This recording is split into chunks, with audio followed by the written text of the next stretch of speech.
As protests continue across the U.S., a week on from the death of George Floyd while under arrest in Minneapolis on May 25, those campaigning against police brutality have condemned as opportunistic the violence that has escalated across the country.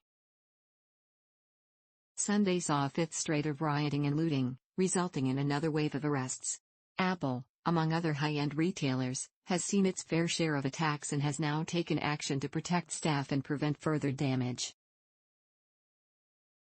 Apple CEO Tim Cook sent a message to his employees as those protests escalated, saying that there is a pain deeply etched in the soul of our nation and in the hearts of millions. To stand together, we must stand up for one another, and recognize the fear, hurt, and outrage rightly provoked by the senseless killing of George Floyd in a much longer history of racism. Cook went on to say that at Apple, our mission has and always will be to create technology that empowers people. We've always drawn strength from our diversity, welcomed people from every walk of life to our stores around the world, and strive to build an Apple that is inclusive of everyone. These words were being digested as the tech giant made the decision to close the majority of its U.S. stores for the Apple has unsurprisingly become a favored target of looters, given the likely spoils on offer, and the decision was taken to remove stock from shop floors and shutter locations.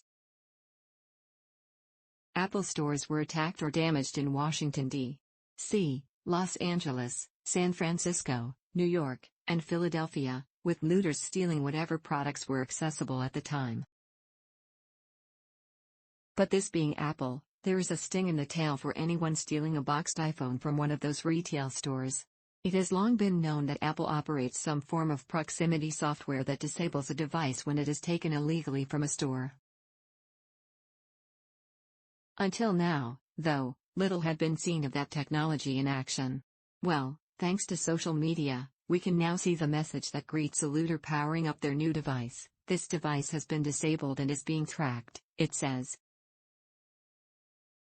Local authorities will be alerted. It is unlikely any of those devices will be returned to stores as requested, but that's not the point. They may be stripped for parts,